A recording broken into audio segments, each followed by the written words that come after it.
নমস্কাৰ সকলোকে স্বাগতম জনাইছো আসাম কেৰিয়াৰ পইণ্ট ইউটিউব চেনেলটোলৈ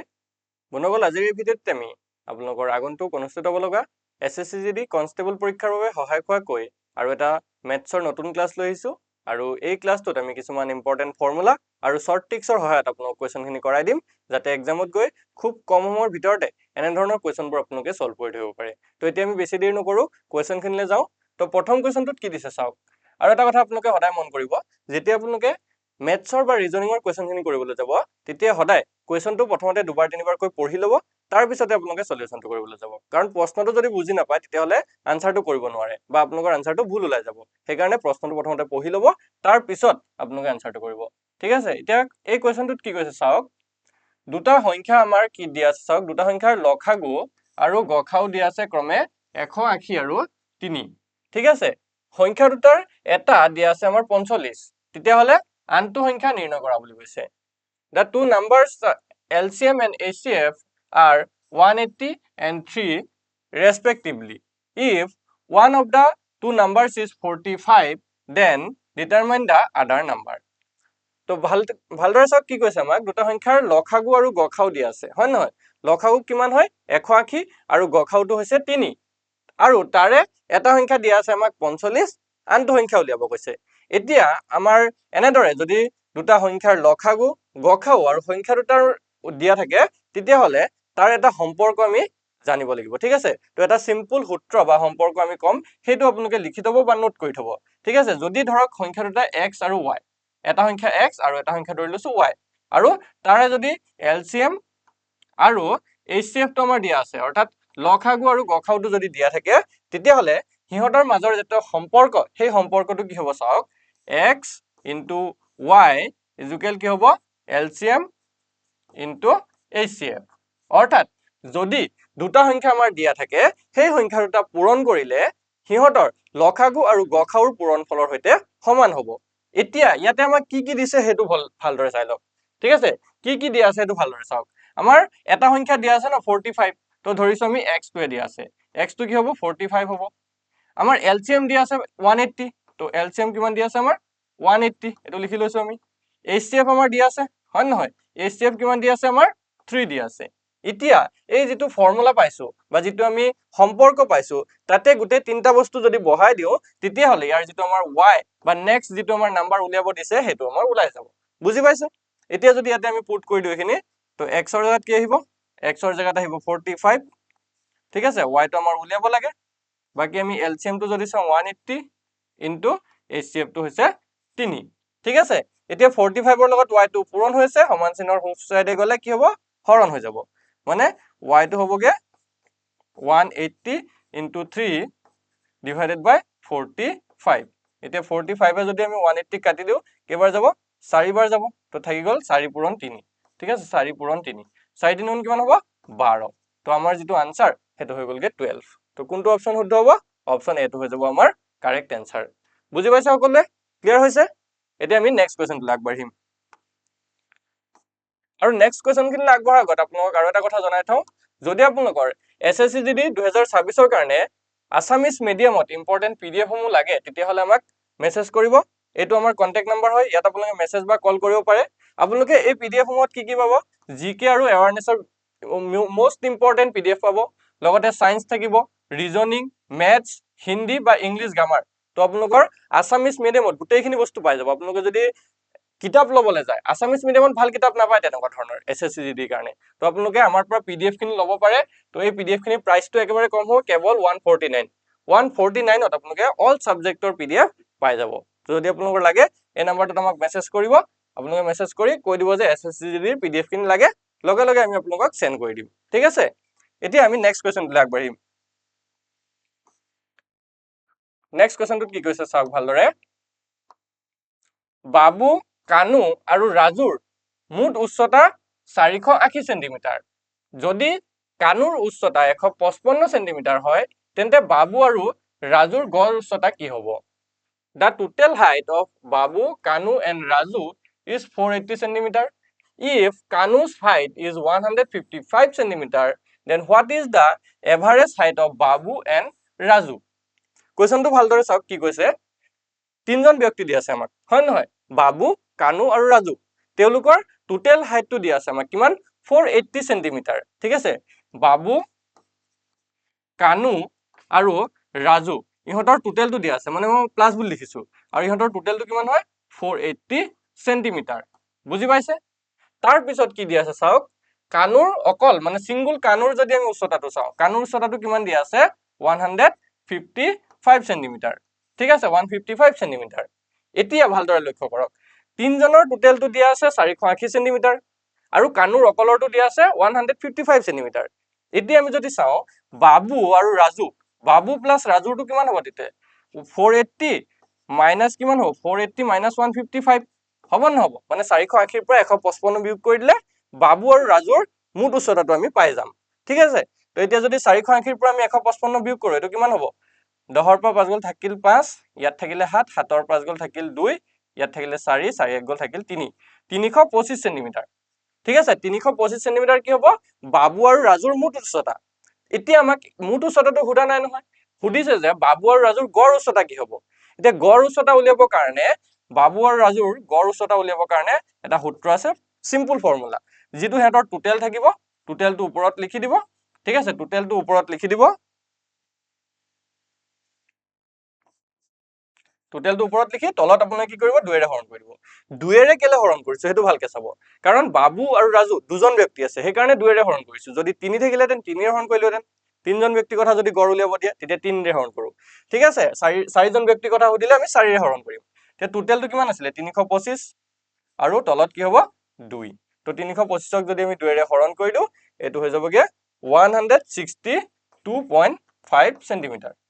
ঠিক আছে 162.5 সেন্টিমিটাৰ তো এইটোই হগলকে বাবু আৰু ৰাজুৰ গড় উচ্চতা বুজি পাইছে অপচন এ টো হৈ যাব কাৰেক্ট আনসাৰ ক্লিয়াৰ হৈছে সকলোৰে বুজি পাইছে যদি বুজি নাপায় আপুনি কমেন্টত জনাই দিব আমি তেতিয়া নেক্সট আকৌ নেক্সট ক্লাছত ভালদৰে বুজাই দিম এতিয়া নেক্সট কোৱেশ্চনটো লাগবাৰো কি কৈছে চাওক কোৱেশ্চনটো ভালকে পঢ়ি চাব এখন পুতলা গাড়ীৰ বিক্ৰী মূল্য দিয়া আছে আমাক 540 টকা যদি দোকানীজনে 20% লাভ কৰি বিক্ৰী কৰে তেতিয়াহলে গাড়ীখনৰ কিনা দাম কিমান হ'ব The selling price of a doll car is just 540 if the shopkeeper sells it at a profit of 20% what is the purchase price of the car তো কি কৈছে ভালকে চাওক এখন পুতলা গাড়ীৰ বিক্ৰী মূল্য মানে কোনোবা দোকানী এজনে পুতলা গাড়ী এখন কিনিলে কিনি পিনে হেতু বিক্ৰী কৰিলে 540 টকাত ঠিক আছে আৰু বিক্ৰী কৰোতে তেও কিমান পাৰ্সেন্ট লাভ পালে 20% লাভ পাইছে এতিয়া কৈছে যে দোকানীজনে বস্তুটো বা পুতলাটো কিমান টকাত কিনিছিল ঠিক আছে এতিয়া আমি বিক্ৰী মূল্য আৰু কিনা মূল্য এই দুটা বস্তু শিকিব লাগিব বিক্ৰী মূল্যটো কোৱা হয় এসপি মানে সেলিং প্ৰাইস আৰু কিনা মূল্যটো কোৱা হয় সিপি কস্ট প্ৰাইস ঠিক আছে এতিয়া আমাক কি কৈছে চাওক এসপি টো দিয়া আছে কিমান সেলিং প্ৰাইসটো দিয়া আছে 540 তো এটো 540 দিয়া আছে আৰু সিপি টো উলিয়াব লাগে আৰু প্ৰফিট পাৰ্সেন্ট মানে লাভৰ শতাংশ কিমান দিয়া আছে আমাৰ 20% এতিয়া আমি যদি সিপি উলিয়াবলৈ যাও ঠিক আছে সিপি টো যদি উলিয়াবলৈ যাও কেনেকে উলিয়াব পাৰো হেতু চাই লব তো সিপি উলিয়াবলৈ কি কৰিব লাগিব সিপি ইকুৱেল ওপৰত এসপি ইনটু 100 আৰু তলত কি হ'ব 100 প্লাস প্ৰফিট পাৰ্সেন্ট বুজি পাইছে সিপি উলিয়াবলৈ কি কৰিব লাগিব ওপৰত এসপি ইনটু 100 তলত 100 প্লাস প্ৰফিট পাৰ্সেন্ট এতিয়া আমি যদি চাও ওপৰত কি হ'ব তেতিয়া 540 ইনটু 100 তলত কি হ'ব 100 প্লাস প্ৰফিট পাৰ্সেন্ট কিমান আছিল 20 তো এটো তলত হৈ যাবগে ওপৰত 540 ইনটু 100 তলত 120 0 0 কাটি দিলো ঠিক আছে 0 কাটিলো 12 যদি আমি কাটি দিও 12 কাটিলে এটো যাব 45 টাইমস মানে আমাৰ কিমান থাকিব তেতিয়া 45 ইনটু 10 45 ইনটু 10 কৰিলে কিমান হ'ব 450 ঠিক আছে 450 হৈ যাব আমাৰ আনসাৰ যেটো কস্ট প্ৰাইস মানে কিনা মূল্য বা কিনা দাম হেতু হৈ যাবগে 450 টকা বুজি পাইছে অপচন ডি টো হৈ যাব ইয়াতে শুদ্ধ উত্তৰ বুজি পাইছে অপচন ডি টো হৈ যাব কাৰেক্ট আনসাৰ ক্লিয়াৰ হৈছে সকলোৱে বুজি পাইছে নেক্সট কোৱেশ্চনটো আগবঢ়াব পাৰো নেক্সট কোৱেশ্চনটো চাওক কি কৈছে 10ৰ পৰা 30ৰ মাজত থকা মৌলিক সংখ্যা কিটাৰ গড় মান উলিওৱা ঠিক আছে what is the average value of the prime numbers between 10 and 30 এতিয়া আমি মৌলিক সংখ্যা কি হয় সেই বস্তুটো অলপ কনসেপ্টটো জানিব লাগিব হয়তো বহুতে জানে কিছুমানে নাজানে তো মৌলিক সংখ্যা বা কি বুলি কোৱা হয় প্ৰাইম নাম্বাৰ ঠিক আছে মৌলিক বা কি বুলি কোৱা হয় প্ৰাইম নাম্বাৰ যিবোৰ সংখ্যাৰ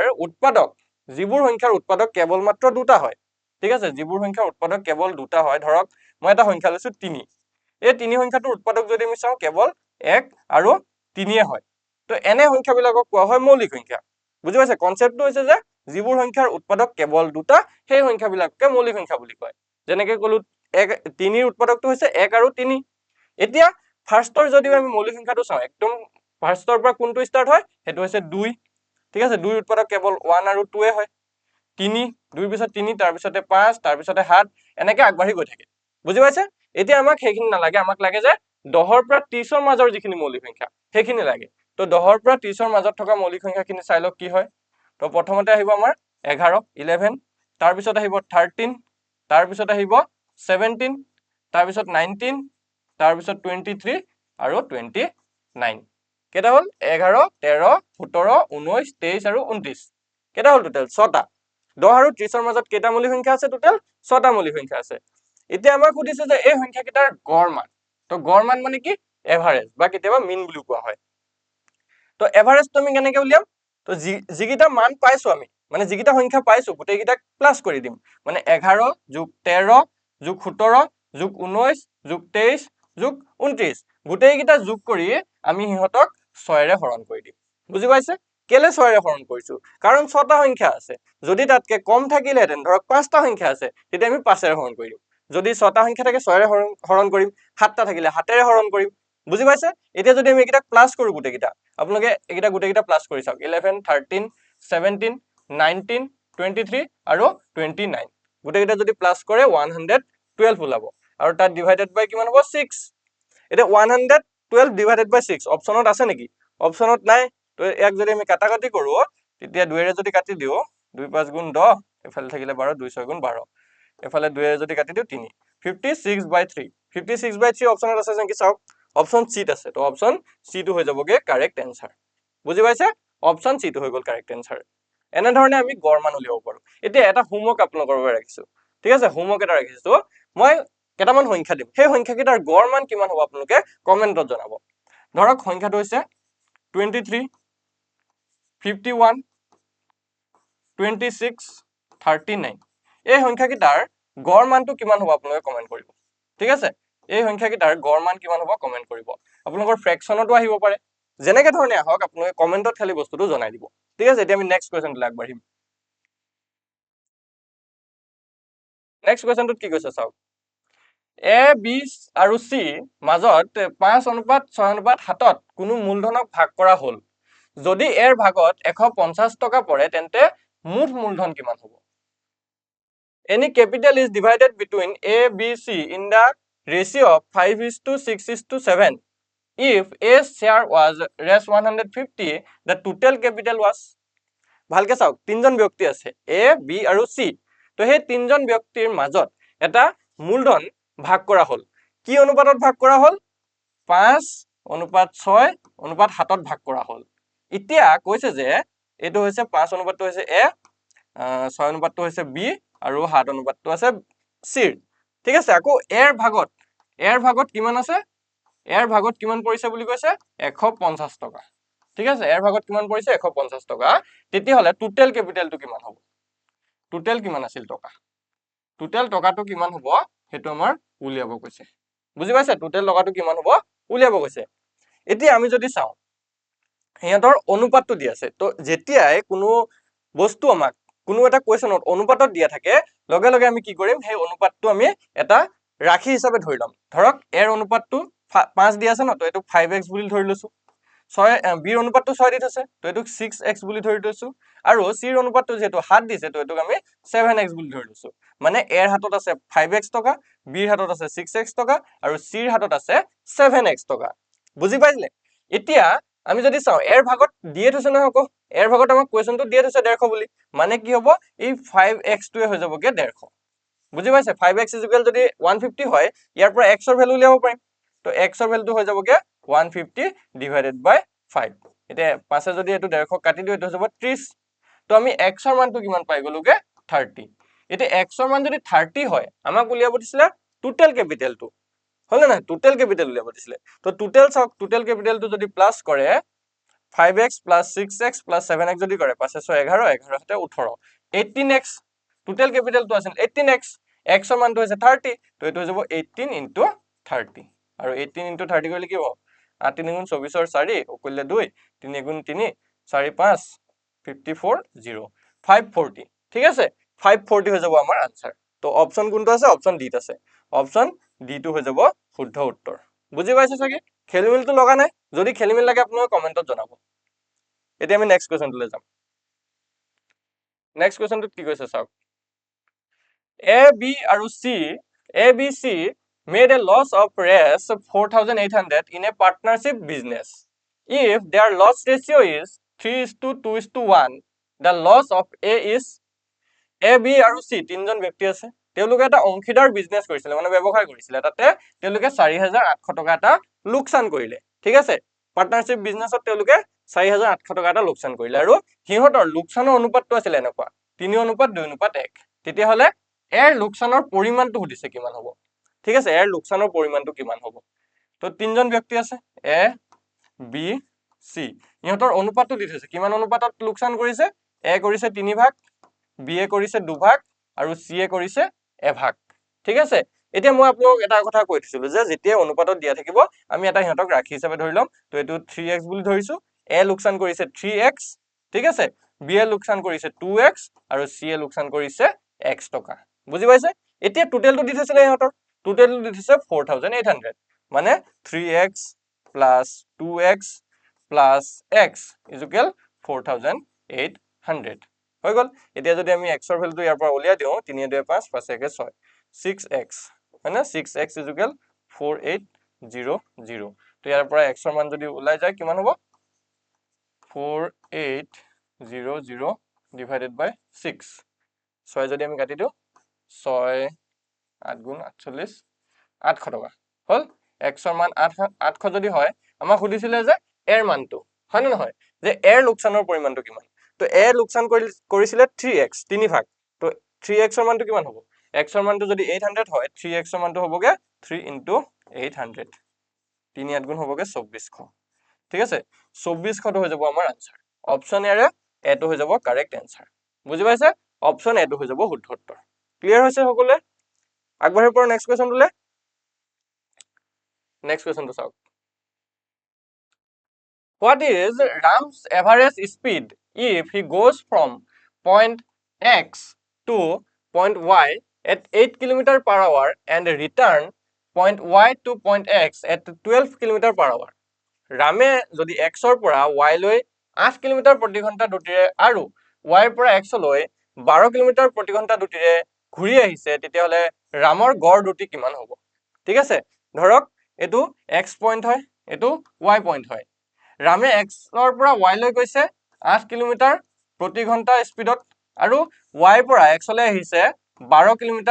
প্ৰতি ঘণ্টা স্পিডত এতিয়া সুধিছে যে এই সম্পূৰ্ণ যাত্ৰাটোত ৰামৰ গড় গতি কিমান আছিল ঠিক আছে গড় দ্ৰুতি কিমান আছিল তো এতিয়া আমি কি কৰিব পাৰো চাও যদি হে কোনো এটা দূৰত্ব আমাক এনেকে দিয়া থাকে যে এটা ডিসটেন্সৰ পৰা গৈছে আকৌ সেম ডিসটেন্সলৈ ঘূৰি আহিছে ঠিক আছে এটা জায়গাৰ পৰা গৈ আকৌ যদি সেই জায়গাতলৈ ঘূৰি আহে সেম জায়গালৈ ঘূৰি আহে তেতিয়া হলে তাত এটা আমি ফৰ্মুলা ইউজ কৰিব পাৰো ফৰ্মুলাটো হৈছে এটো 2ab divided by a plus b ইয়াতে a মানে হৈছে প্ৰথম গতিবেগটো ঠিক আছে প্ৰথম দ্ৰুতি বা গতি যেটো দিয়া থাকিব হেতু আৰু b মানে হৈছে যেটো ঘূৰি অহাটো দ্বিতীয় দ্ৰুতিটো ঠিক আছে দ্বিতীয় দ্ৰুতিটো এতিয়া ইয়াতে a কিমান হ'ব তেতিয়া a হ'বগে 8 হয় নহয় a হ'ব 8 আৰু b কিমান হ'ব b হ'ব 12 ঠিক আছে b হ'ব 12 তো সূত্ৰটোত যদি আমি এটো বহুৱাই দিও তো 2 ইনটু কিমান হ'ব 2 into 8 into 12 divided by কিমান হ'ব 8 plus 12 তো 8 যদি 12 যোগ কৰি তলত 20 হ'ব ওপৰত হ'ব 2 into 8 into 12 এতিয়া যদি আমি কাটাকাটি কৰো 2 যদি 20 কাটো 10 বাৰ যাব আকৌ যদি 10 ক 5 ৰে কাটি দিও 2 ৰে কাটি দিলে 5 বাৰ যাব 8 কাটিলে 4 বাৰ যাব তো ওপৰত থাকিলে 4 বাৰ 48 তলত থাকিলে 5 এতিয়া 48ক যদি আমি 5 ৰে হৰণ কৰো 5 9 গুণ 45 দশমিক দিলে এফালে 6 ঠিক আছে 9.6 ঠিক আছে কিমান পালো আমি 9.6 কিলোমিটাৰ পাৰ আৱাৰ বুজি পাইছে 9.6 km/h অপচন বি টো হৈ যাব আমাৰ শুদ্ধ উত্তৰ ঠিক আছে অপচন বি টো হৈ যাব শুদ্ধ উত্তৰ বুজি পাইছে সকলোৱে ক্লিয়াৰ হৈছে তো আজিৰ এই ভিডিঅ'টোত আমি এইকেইটা কোৱেশ্যনে চালো যদি আপোনালোকৰ কোৱেশ্যনখিনি ভাল লাগি থাকে ভিডিঅ'টো এটা লাইক কৰি দিব আমাৰ চেনেলটো সাবস্ক্ৰাইব কৰি ল'ব আৰু এনে ধৰণৰ SSCGD ভিডিঅ'ৰ কাৰণে আমাৰ সৈতে জড়িত হৈ যাব আৰু যদি আপোনালোকৰ SSCGD PDF খিনি লাগে আছামিজ মিডিয়ামত তেতিয়াহ'লে আমাক মেছেজ কৰিব বা কন্টাক্টত আমাৰ কল কৰিব এটো আমাৰ নাম্বাৰ হয় 8133840965 এই নাম্বাৰটোত হোৱাটছএপত মেছেজ কৰি বা কল কৰি আপোনালোকে PDF খিনি লৈ ল'ব পাৰিব ধন্যবাদ